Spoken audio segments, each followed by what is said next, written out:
We're good to go. All right. Welcome, everyone. This is our fourth annual institute. We started with OER, then we moved to AI, then we moved to AI and OER. We started with just a few people, 30 people, I think we had our first year. Now we're up to where I was worried that we were not going to have enough room in the Zoom event. We only had a handful of seats left of our 600. So thank you all for registering and attending today on a Friday and Saturday weekend event. We know that's not the most convenient. When we scheduled this 4 years ago, we wanted to make sure faculty could attend as much as possible, and those were the times that they asked for.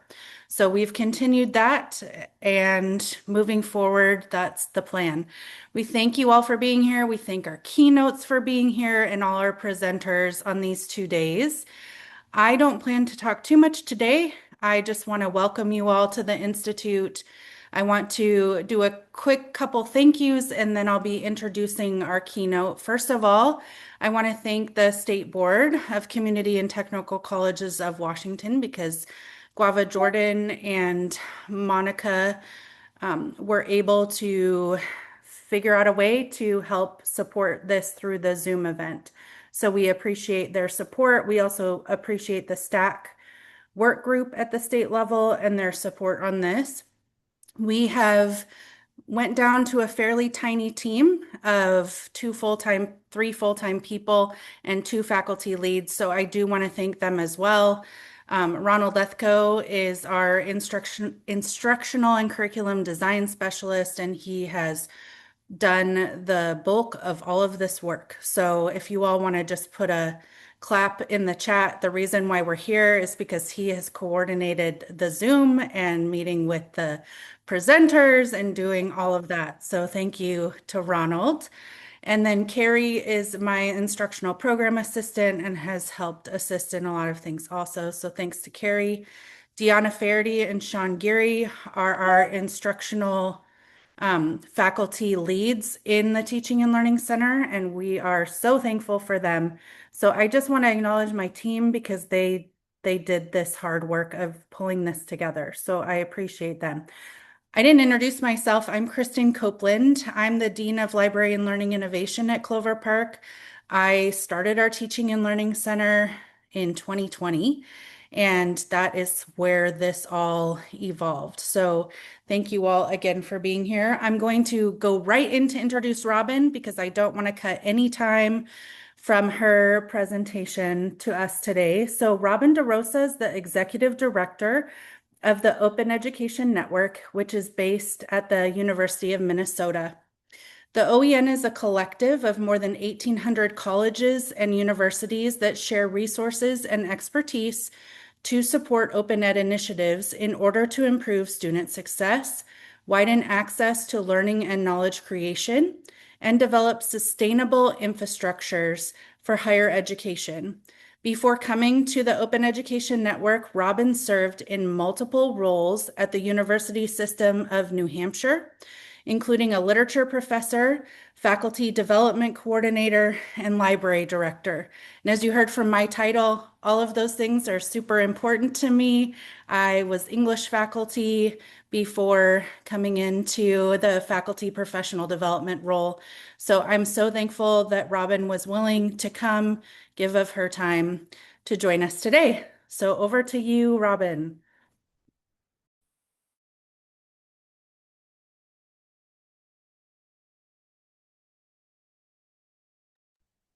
Of course, just when that happened, I lost all of you and my ability to unmute myself. So we're off to a wonderful start, friends. And I'm really super honored to be here, nervous to be here, excited to be here, and really excited to hear some of the other talks that we are heading into in the rest of today and tomorrow. I am going to start by sharing in the chat a link. You really don't need to click it now, but it maybe you want to. I'm sure we'll send it out to you later as well. But this is the short link to the slide deck, and you're welcome to to follow along, but I think the thing that's most helpful is for after the talk, because the way I've built this is the slides are a gesture towards an idea. And the meat of digging into this idea, if you find that you are interested, um, may likely happen after the talk, where you can dig into the notes on each of the slides. That's where you'll find all the source information, and that's where you will find even some competing views to some of the stuff that I'm presenting. So lots of stuff in there for you to play around with. And I am going to start with the ugliest of homemade slides, which normally I sort of take pride in making pretty slides. And I kind of take pride in making ugly slides for this particular presentation because I am going to be leaning into some friction against the machine, and beautiful aesthetics are part of what everybody has immediate access to. So this is a very spare, ugly DIY slide deck. And I don't mind it actually. This is actually the only slide with any pictures or color. And it's in this slide deck where I say, to the best of my knowledge, I have not used AI, but honestly, I probably have used AI because AI is embedded in so much stuff that I use every day. So, for example, I used Grackle to evaluate my Google Slides for accessibility. I also use Google. It's pretty hard to get out of AI when you're in the Google environment these days. So I am aware that there's, AI all over this stuff, even though I tried to be intentional. I also want to look at that word, that acronym AI, artificial intelligence. Like, what do I even mean, right? Traditional AI, like stuff that we've been using since we've, began enjoying Grammarly and other consumer tools, machine learning, generative AI, LLMs, neural networks, deep learning, agentic AI. What do I mean by AI? I think we're going to get into that a little bit. But please understand that I know that when I just say AI, there's a lot of questions, as many questions as definitions embedded in that phrase. I also want to say that the goal of this presentation really is not to ask what AI can do for you, particularly as educators, because I know that AI can do so much good stuff. And look at me using the phrase AI, and also the word good. Good and bad are not normally adjectives that me as a sort of English PhD and postmodernist lean into very often. It's got that sort of Star Wars feel. Is it good or is it evil? But let me say this. I know that the work lots of you are doing with AI is good work, and I mean that in the way that I sort of lean on the values of open. There are diverse values in open education, but if we made a word cloud, we would recognize them. And the work that a lot of you are doing, I just saw Liza Long. I actually had a slide of Liza's in to kick off this whole thing, and I had to take it out because I don't have time. Don't let me get off track. But talk about good stuff people are doing with AI. It's all over the place. And also the good stuff you're doing to AI, right? You're not just using AI to do cool stuff. You are actually creating platforms and tools that are themselves good, right? Like they are intrinsically part of open in the most amazing ways. So I want to just get that out of the way because I'm not going to refer to that again, my friends, because I am not talking about your AI, nor am I talking about our AI as a collective in open education. I'm talking about AI. And a lot of people disagree with me on this. They think it might be problematic to use a blanket term like AI, given the diversity of platforms, tech, players in the space. And they also think that sometimes I'm minimizing the agency and power of those who are doing things that resist corporate AI. And I get that, but I'm sticking with my guns on this one. I think there is a thing. I will call it several times in this talk a behemoth. I'm referring to it as AI, And that is the thing that I have concerns about that I want to illuminate and draw forward at the opening of this institute. So that kind of AI is embodied in the next quote, which I will take a moment to read. This is from a career research, like basically an HR firm, right? This is not like a AI think tank or a, progressive open education site. This is a HR firm. And of course, they're very interested in how AI is changing the shape of labor and the job market. But let's just look at this quote for a second. We expect there'll be substantial progress in AI in the coming decade, leading to a rapid and dramatic transformation of society. And this transformation could bring enormous benefits, helping us solve currently intractable global problems. But it could also pose severe risks, some of which could be existential, meaning they could cause human extinction or an equally permanent and severe disempowerment of humanity. For example, humanity could lose control over its future to highly intelligent AIs, or a dangerous group could use AI systems to achieve and maintain unprecedented power over other humans. They then go on to say that there are not enough people working on these existential threats. And because of this, they say that the challenges that advanced AI poses are the most pressing problems facing humanity today. So I'm not here to ask what you can do with AI and what cool stuff you're doing with AI. I am here to ask what that kind of AI is doing with you.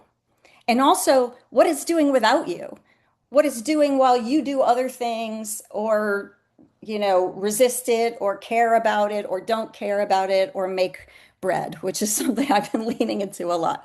I'm interested in what that AI continues to do.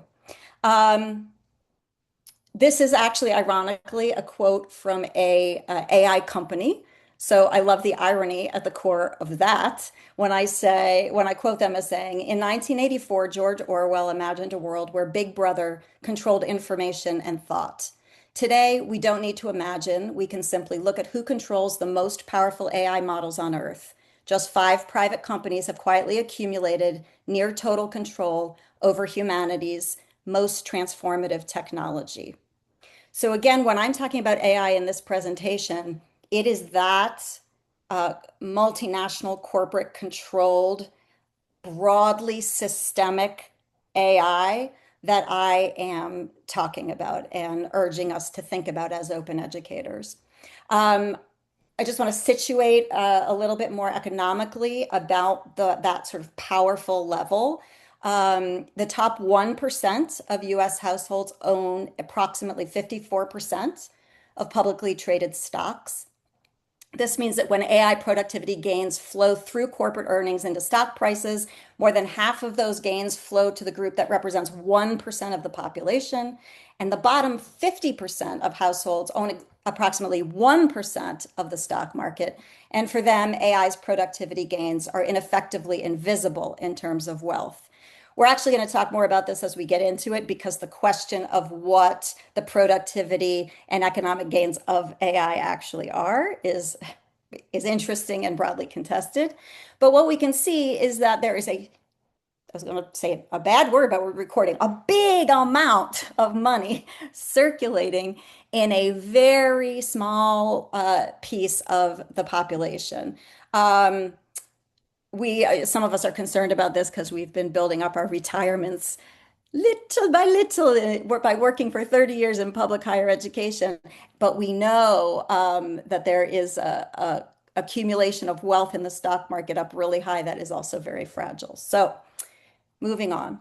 Large language models and other foundational AI systems are trained on data, enormous amounts of it. And you all know this, and you've heard all of this before, that data was generated by billions of people, you, me, writing, searching, creating, communicating, working. The data collected by platforms, processed by AI labs, and converted into systems that generate value for the companies and investors who own those systems. The people who generate the training data receive nothing. This is not a metaphor for exploitation. It's a description of the actual economic structure. So, given the absolute consolidation of wealth and power and control in this very small number of corporations that are harnessing the lion's share of this technology.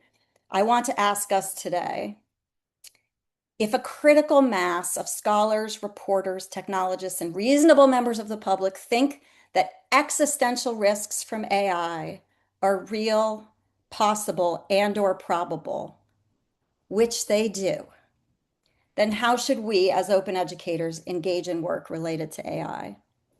And when I say they do, I don't mean the majority. I mean truly what I say there, a critical mass. So it is not hard to find very reputable sources in large numbers across all of the areas of existential threat that exist around AI.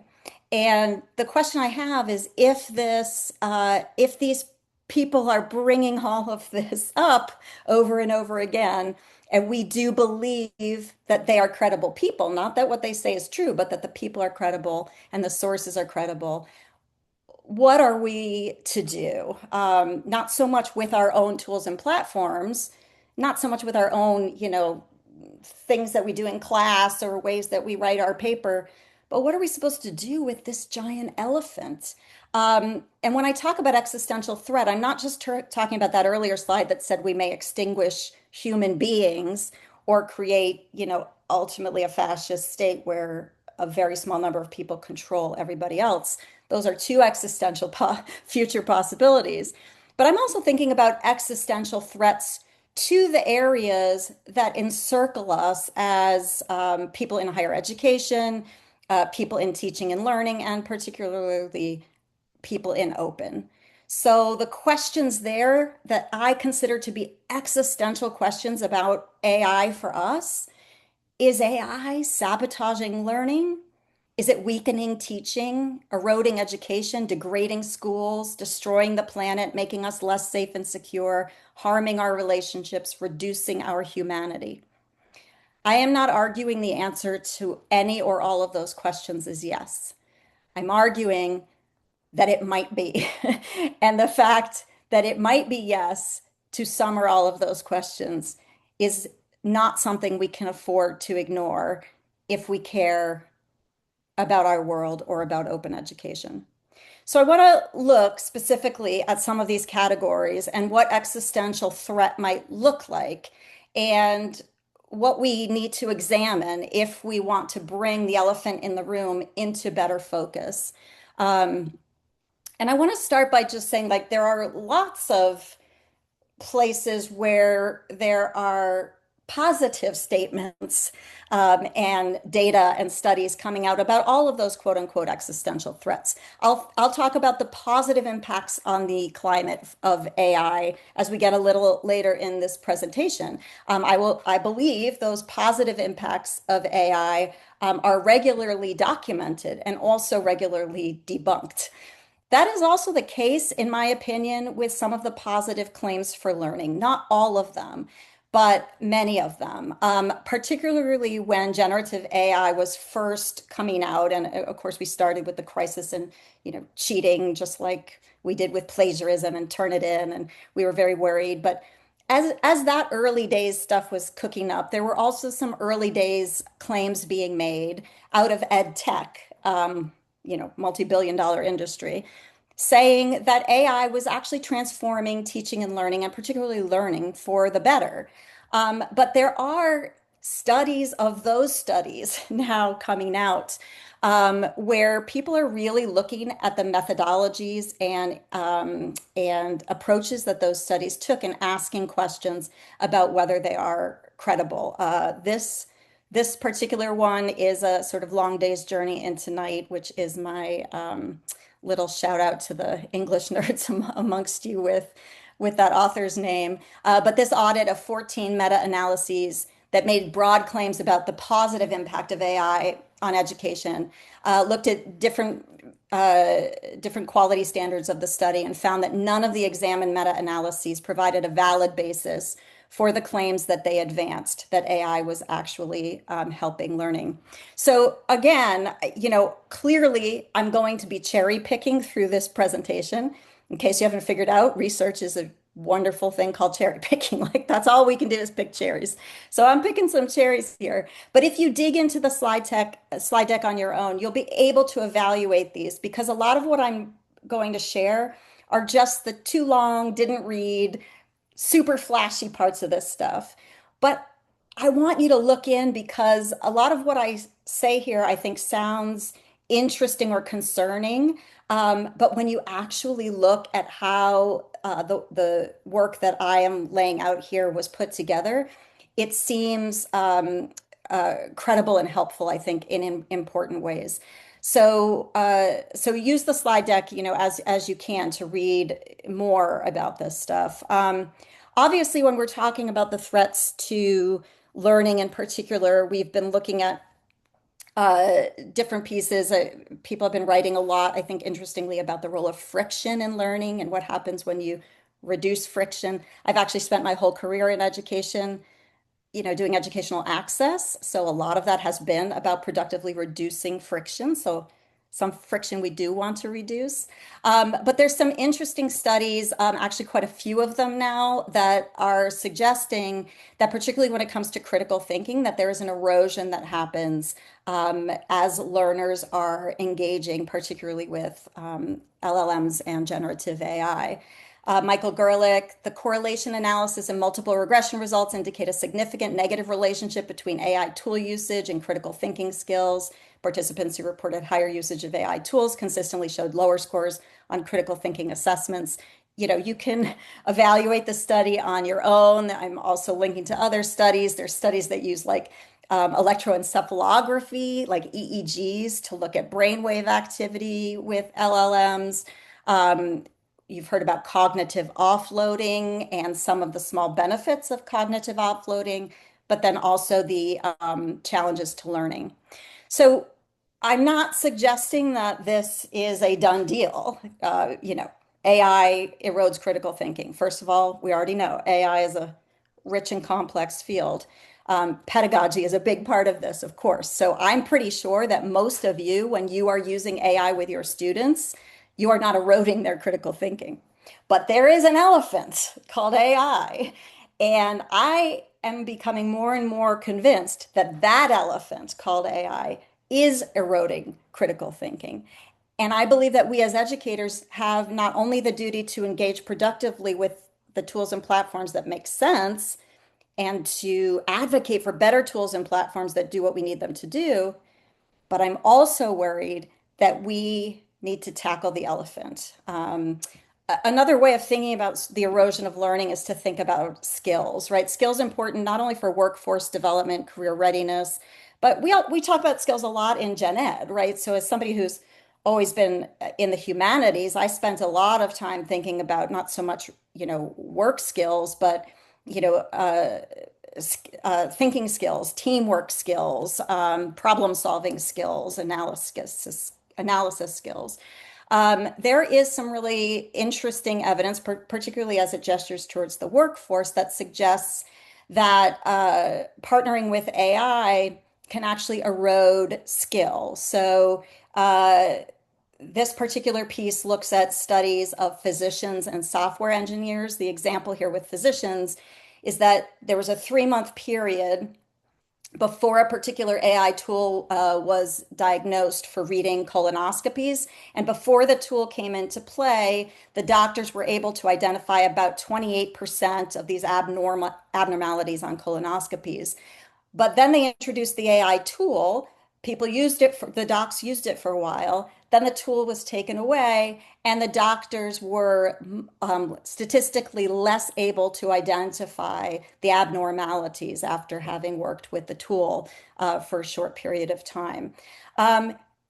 We may not care in this particular case. For example, there's a lot of people talking about in radiology that, that no human will ever be as good at finding abnormalities as AI is. So you might say to yourself, great, AI is going to, we never need to take the tool away again. It's going to really help our doctors and our patients in the future.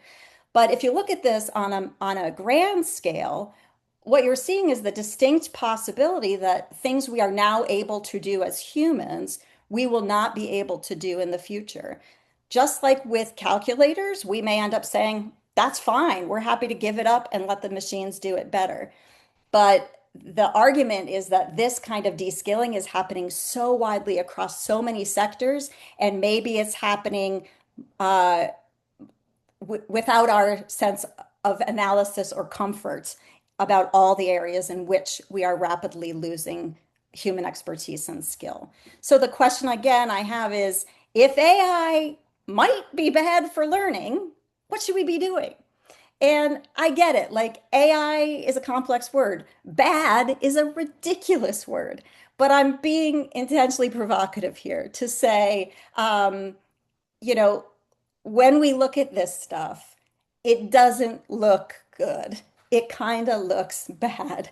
And I want us to come into a conversation with those uncomfortable things, as well as doing all the cool stuff that we might be doing with this technology.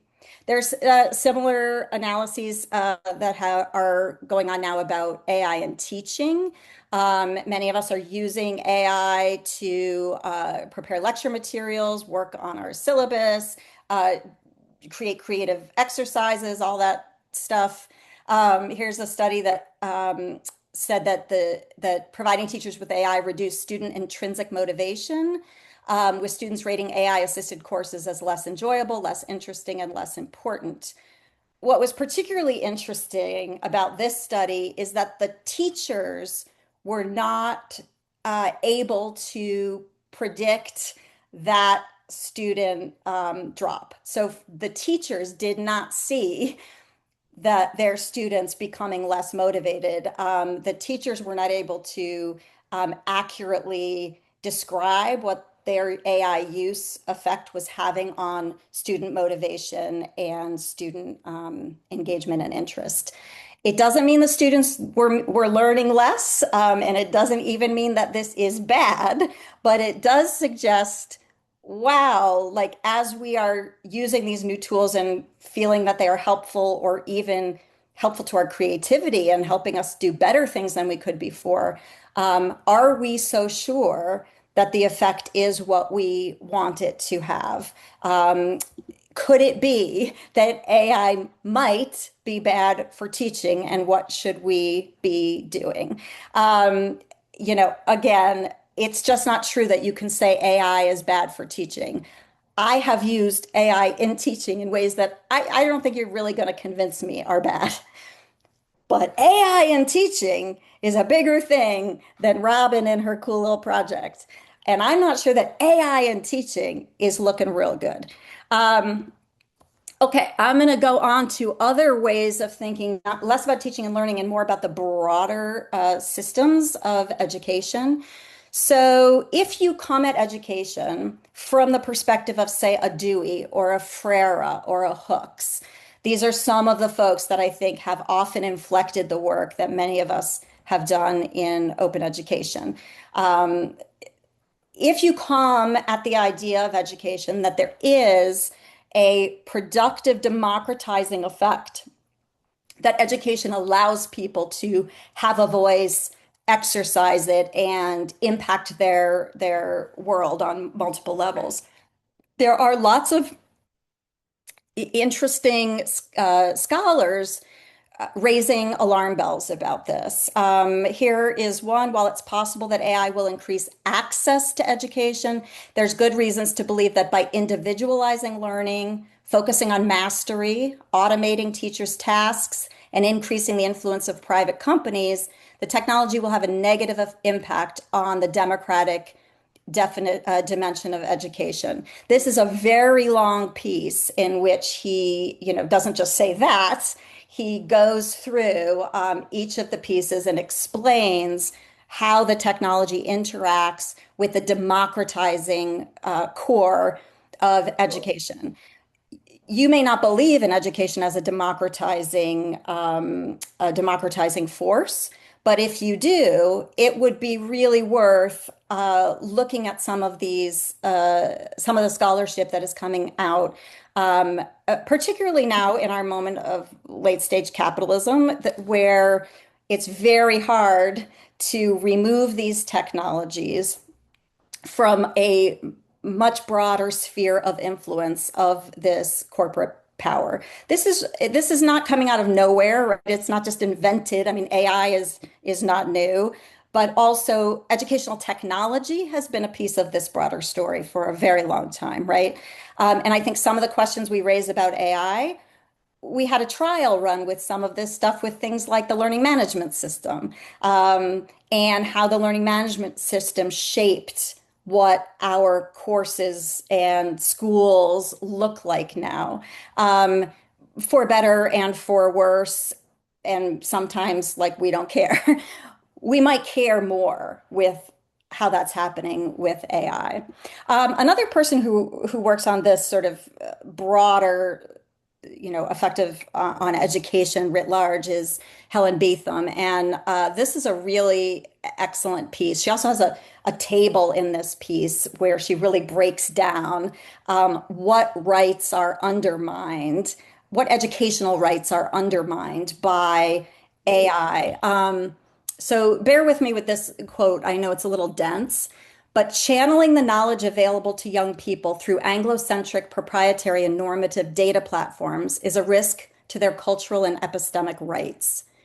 I don't think anyone's going to argue that the major AI platforms that are in use by most consumers slash students, because those categories are the same now in many ways, that those are somebody can mute Giselle, thank you. That those are normativizing platforms, right? And this is a particularly offense, I think, to the open educators in us, because open pedagogy really got so much wind in its sails from the idea that we would be particularly looking at actual live students, right? Our people, our demographics, our classroom, our communities, and that we would take our learning materials and customize them there. And of course, AI is doing just the opposite as it sort of broadly homogenizes knowledge through these filters, right? Through which we are accessing so much of our knowledge ecosystem. Moving on, and this one's in bold because it's one of the only places I talk about this in the presentation, and it's so important. I am a library director originally, so like, I mean, this is just like, come on. Releasing AI generated content into digital platforms and attacking public sites with AI crawlers, agents, and deepfakes deprives young people of free access to digital information and culture while diminishing their own opportunities for cultural production. This is really the idea that our information ecosystem, right, which is so much the clay, that we use to make stuff in education, that is really rapidly being degraded. It is not an access issue, to a certain degree. You got more access than you ever had before, right? In fact, journal editors are really freaked out about all the access they have now, as people are just submitting, way more journal submissions than they ever did before, because so many of them are at least partially AI slop. Being able to determine between full AI slop, AI assisted outputs, misinformation and disinformation, all of this stuff it makes it more important to have great librarians and good information literacy, but it also really corrupts the stuff that our students had to work with in education, right? The right that they had to engage with knowledge is being assaulted, because a lot of this stuff is more slop than knowledge, right? Sometimes it's actually anti-knowledge, if there is such a thing. And then we're seeing how these harms are, as usual, not borne equally by people in different demographics, and the effects on wellness and social emotional learning and all sorts of things. So what Beetham is really talking about here is, not just like, oh, teaching is worse or harder, learning is getting corrupted. She's really talking about the ecosystem on which we stand up education. And the possibility is that AI might be bad for that. And are we doing what we should be doing if that is actually all happening? even if it's not happening in the way that we are, deploying AI or not deploying it in our own circles. In addition to education, there's another thing that's really near and dear to my heart, and that's actually schools. I actually think of schools more broadly. I think of schools as institutions, and I often think of them as public institutions, whether they're public or private, because so many of our institutions take the public good as part of a central part of their mission. But there are really persuasive arguments that institutions that prop up the civic good or the public good are being rapidly degraded by this technology. Hartzog and Sibley, you might have seen their article because it got a lot of press when it first came out, called How AI Destroys Institutions, came out last year. And this is really less a paper than a sort of mini book. They really map this out. This is not just an idea. They prove it, and you can analyze their proof according to your own faculties. But they argue that AI is uniquely dangerous because it is the only tool that encourages offloading three key parts of institutional resilience and legitimacy: human language, human relationships, and human accountability. In combination and in the context of late stage capitalism, the erosion of these characteristics at scale is progressively lethal to our civic institutions on which we all depend. And they make an introductory argument about this and walk you through that. But then they look at particular institutions to talk about how you will see that. And they have a whole section on universities where they talk about some things we've already talked about, right?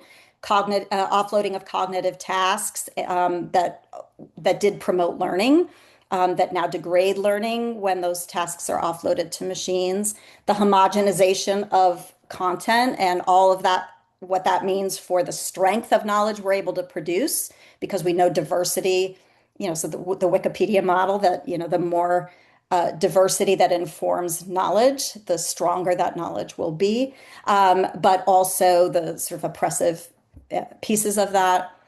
They also talk, though, about how qualitative research and qualitative research questions ultimately get shifted into quantitative projects by AI, that at the core of these, even complex neural networks are basically quantifiable machine processes. And that is really taking a toll on the qualitative research and qualitative questions.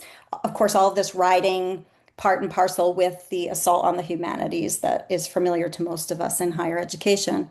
And then they talk about the evisceration of faith in faculty and public trust in higher education, and the isolation of humans as they learn, which forestalls common purpose and adaptation.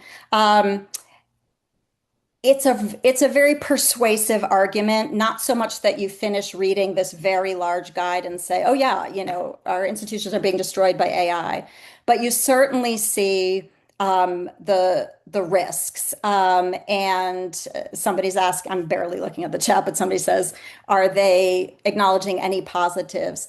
I would say, again, the title's How AI Destroys Institutions is not the most balanced, but it also does not feel overblown or overly alarmist. So I would say, like, if, for example, here's a quote from them.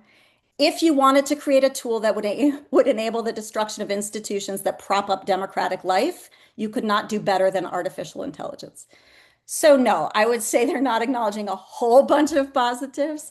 But I think if you read them, you will also not, like, even if you really love artificial intelligence and some of the work it can do for equity and democracy, you'll probably still find this, not incendiary. I think it's a good read, regardless of where you stand. So I don't know if that answers it, Reed.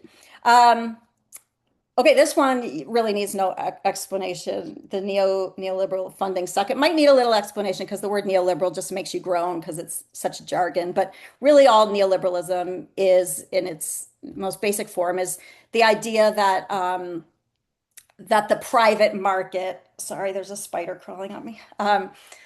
that the private market is always going to lead to ultimate benefit for humanity and society, that we should put our faith in private markets. As you know, if you work at a public institution, public education is no longer very funded by the public. And so we have really dove deep into neoliberalism to do things like private partnerships and revenue generating initiatives because we don't fund public goods with public dollars anymore. And AI is, I really think, is probably incontrovertible. It is absolutely taking money that otherwise might have gone into things like instructional programs or, just the operations of our institutions and diverting that into AI. So you definitely see new AI positions. But even more than that, we're seeing things like Cal State this year shelled out 16.9 million for 18 months of ChatGPT EDU, which is about $1 million a month. And as two professors let us know, that happened during a system-wide budget crisis when faculty members were being offered buyouts, they were being laid off even on the tenure track, and teaching loads were going up, and there was all this restructuring. That's not incompatible. That's how it works, right? That as austerity hits, we divert more funds out to third party private initiatives because we think that they will save us. You can actually go to what is it? Is AIprofitable.com? Is that the one? Somebody could put it in the chat. Oh yeah, no, I have it right there in my notes. Look at me, I'm so smart. Is AIprofitable.com. I love this site too because this is what happens with the neoliberal death spiral, as Mark Wilson is calling it in the chat. The neoliberal death spiral has us shelling out all this money to save us because our institutions are not making it, right? We can't pay our own utility bills, so we need to make money. So we send this money out, but there is really no evidence that we are getting a return on investment. So I think many of you will think of all sorts of things your institutions have done in private partnership or sort of Hail Mary, like we'll spend this million in order to get whatever. And they will do whatever, anything they can other than investing in faculty, smaller classes, like student financial aid, like the things, the secret sauce that we know works. They will choose something shiny instead. And AI is so shiny. But if you go to AIprofitable.com, you'll see that like many of the shiny things we invest in, we don't really usually get a return on our investment. So the question of whether AI itself, I mean, first of all, if AI is profitable, it's the 1% they're going to take those profits. That's where the money is right now with those shareholders. But there's also a bigger threat that AI is going to continue to be ridiculously unprofitable, in which case, not only are we not going to make our money back on our AI investments, we're also going to lose our 401ks because so much of the stock market is tied up in that AI bubble and they are not getting the returns that they need, right? So one possibility here, my friends, is that AI might be bad for schools, right? Not just democratic institutions, not just teaching and learning, but like our colleges, our universities, really could be being degraded, particularly by that sucking of resources that we so desperately need to do our good work. I'm only briefly going to talk about the climate crisis in a recent thing that I did at the Open Education Network. We talked about our sort of number one concerns about AI, and climate was on the top in terms of like the voting of all of the different issues. I feel like this is one that people are most familiar with. It's also a really interesting topic because people are not in full disagreement, right? About like how bad is a data center for your water, right? All this stuff. But a couple things I want to point out here, like there's no question that the energy needs are exponentially rising, right? That's different than saying rising, but they are exponentially rising, right? Between 2024 and 2025, Google almost doubled their last year's increase in power consumption. And it's increasing way faster than the grids are being cleaned up with renewables. And that means the emissions numbers going up fast. It's the steepest emissions, I'm pretty sure that is not how you spell emissions, rise on record. There's some great things to look at in the notes here about climate. This is Joshi's article, which is really fantastic. But there's some others, including some stuff about sort of indigenous knowledge and water. But there's also Andy Masley, who sort of writes, saying, hey, look, there's a climate crisis going on here, but stop attacking data centers. And, like it's a complex thing. What does not seem to be complex, because once you get into it, there's a lot of nuance and a lot of arguments on all sides that are not wrong. What is interesting, though, is Google used to actually make the argument every year in its annual report that AI was going to help the climate. This is the first year in their report that they did not make that argument. They stopped making that argument. And if even Google isn't making that argument, I'm going to say we're all in trouble. That it probably is true that we need to think about AI and how it might be bad for the planet. And I think there's some people who have made persuasive arguments. Brian Alexander, a friend of mine, is one of them, that in higher education, we can't afford not to think about the climate, that it is not separate from our educational enterprise, that it surrounds and encapsulates our educational enterprise at every turn. Many of you know this right now because it's too smoky for you to do your work. So obviously, that climate piece is a big one. I want to talk briefly about surveillance and cybersecurity. Robert Hart is writing about rust releases, corruptible agents, supercharged tracking, a host of known and unknown cybersecurity risks. What's interesting to me about this quote is that supercharged tracking note.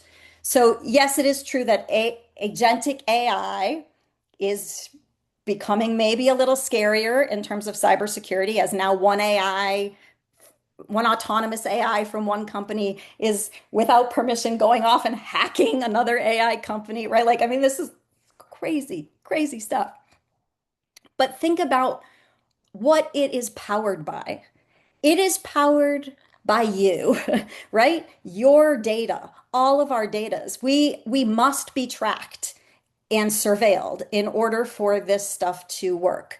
What that means is that the cybersecurity risks, and yes, they are risks to, nuclear weaponry, risks to our water tables, right? Risks to all sorts of stuff that is catastrophic and existential, but it is deeply personal, right? Because it is embedded like the spider crawling up my leg, right? It's embedded, its tendrils are embedded in what we are doing, what we are thinking, what we know. It knows everything about you, right? And it's kind of the same thing that, like, it doesn't matter if you deleted your Facebook account. It doesn't matter if you ever had a Facebook account. Facebook has collected all of this data and has a profile on you. So when we're talking about surveillance and security risks, we're talking both at the existential, like you may not have clean drinking water, but we're also talking about anything that matters to you and in your life is now vulnerable, right? Because that's where this AI gets its existence from, right? Its existence is you. Oh God, now I'm thinking of Soylent Green, right? Like AI is you. Okay. There's a lot of people out there. I didn't really know this till I was launching more into this talk, but there are a lot of really smart people out there who suggest that the whole reason we have AI is because of its military applications, because of war. And you can read about that at some of the pieces I've linked to, and you can believe that or not believe that. But I will tell you whether that is the raison d'etre for AI or not. It is a big piece of the puzzle right now, and it's also a tip of an iceberg. So we can see some tips that really tell us that there's something much bigger going on underneath. Here is one iceberg tip that we see poking out of the ocean that makes us wonder what the heck is underneath the rest of the ocean, right?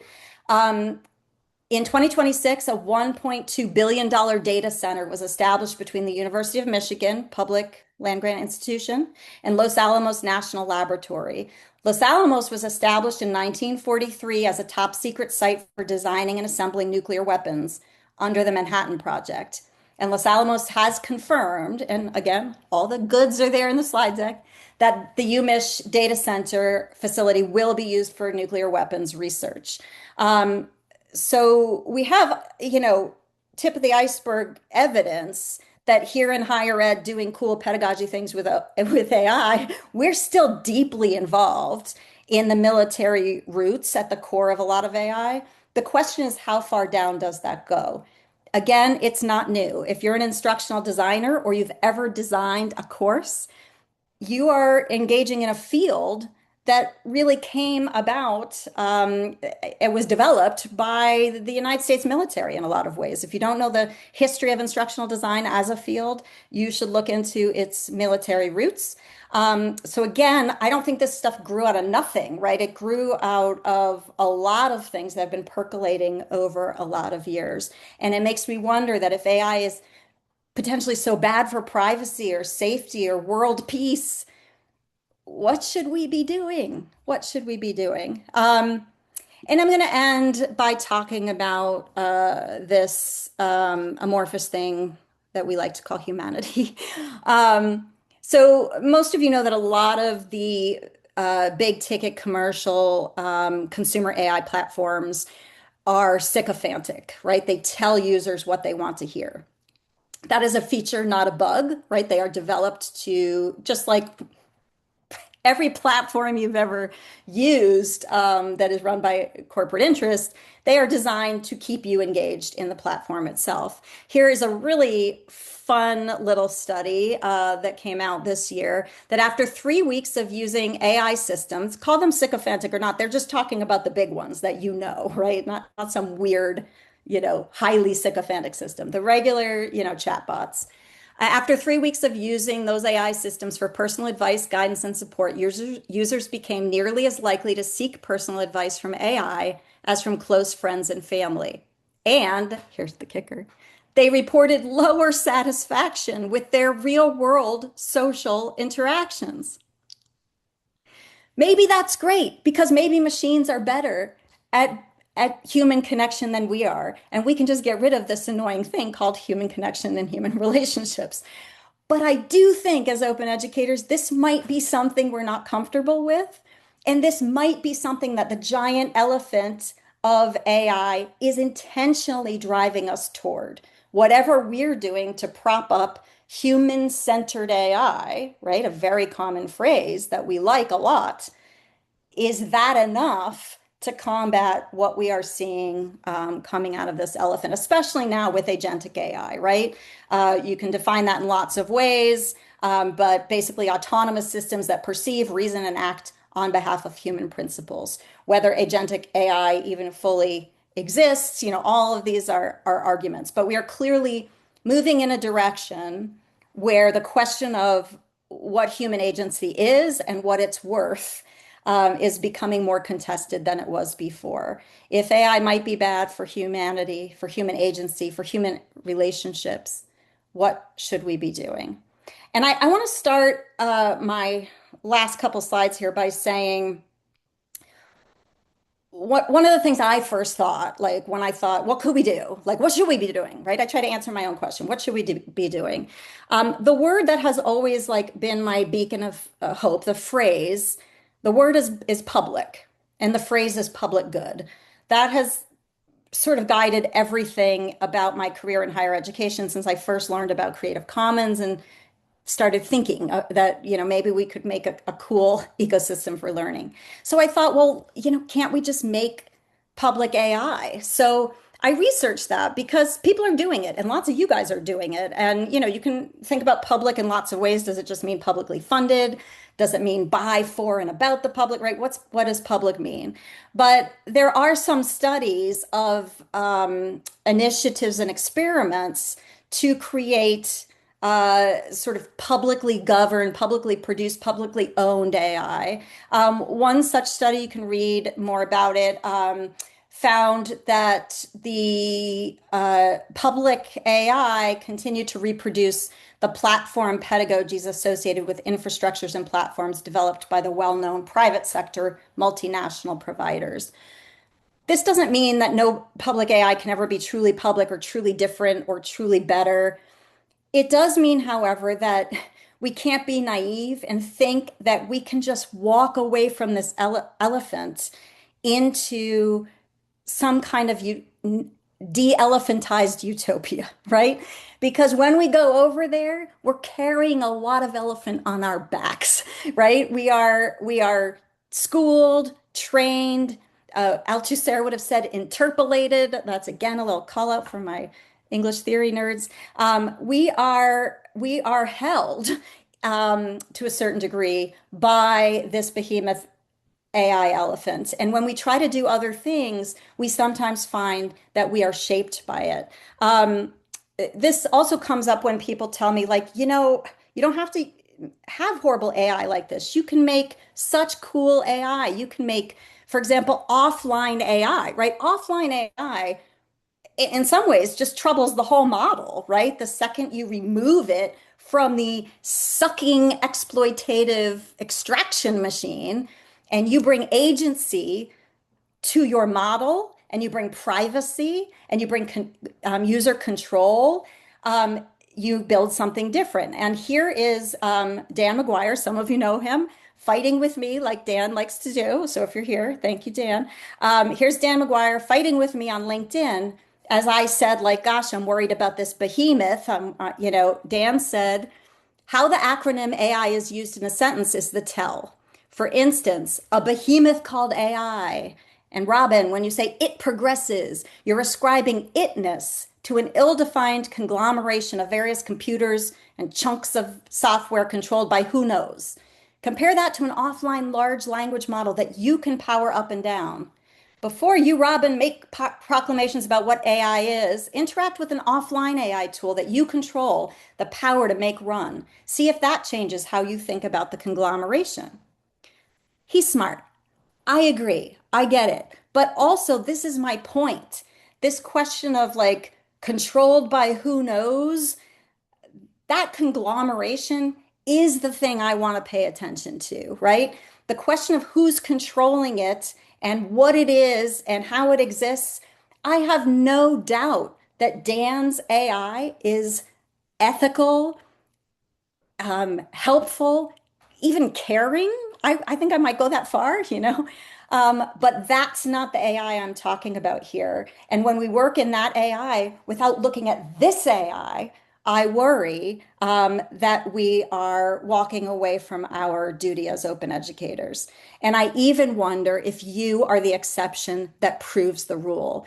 You and your great AI, you and your great assignment, you and your thriving students. Does that give us permission to pretend that the elephant is not dangerous? That's a worst case cynical suggestion. And I know we're at time, so I'm just going to end with a couple of pieces. LM Sakasis from 2026, great question. We can stand over a tool, as it were, but we cannot stand outside of a system. The system is an environment rather than a singular artifact. And what's at issue is not simply what we're able to do or not do, nor even what can be done to us. What's most urgently at issue is our perception. And this is actually a quote from Ivan Illich that they're sharing here. Look at how tools shape our mind, how their use shapes our perception of reality, rather than how we shape reality by applying or using them. Think about the existential crises in all the areas that we care about as open educators. Think about Creative Commons on their website right now, saying that AI is being built on the largest unregulated extraction of knowledge in history. And think about the word extraction, which is not how you build a commons, right? Taking and taking is not how you build a sharing ecosystem. I will end with this quote from, oh gosh, I just looked up how to pronounce her last name appropriately. So I'm not going to say it because I will mispronounce it. It's not what you think. So Google the pronunciation. The ground feels as if it's shifting under both feet. The open knowledge world was built on a certain generosity of circulation, right? Circulate means circular, right? Giving, receiving, taking, sharing. The AI world is built on an enormous appetite for material. I'd call that extraction. Somewhere between these two worlds sits a question I cannot avoid. Is there still a common ground between openness and AI, or are we watching two logics become incompatible? This is food for thought. It is not a call to ignore it's AI or not engage with AI. It's actually the opposite. I believe that in some ways we have been ignoring too many of these questions and not engaging deeply enough. I hope you will look at the slide deck when you have more time. At the end is a full works cited list, so you can really pepper around in some of the studies. And I just want to thank you guys all so much for inviting me here because I know there's a lot of people who do much smarter and more informed work.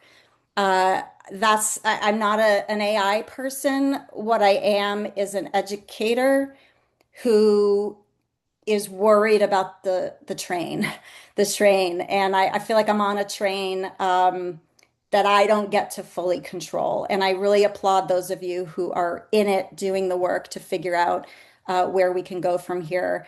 I think in the next presentation I'm going to hear more about that, and I know Susan's really going to be talking about that tomorrow. So thank you so much, and find me over the next couple days or by email or social media anytime after this so we can continue the conversation. Thanks, everybody. All right. Thank you, Robin. That was great. So many great voices, and your thoughts on them is really, I think, great for everybody to hear. So, everybody, we are now moving into our next session here for the AI OER Institute. The way that we can do this, I think you're going to have to leave this room. So, let me just show you all. When you leave, you can come back to the lobby, and then there will be two options for you. We have two tracks here for this institute. We have the applied pedagogy track. And then we also have the ethical accountability track. And the way that you would do that is you would just click that join button. So I'm going to send this link to you all into the chat one more time, just in case.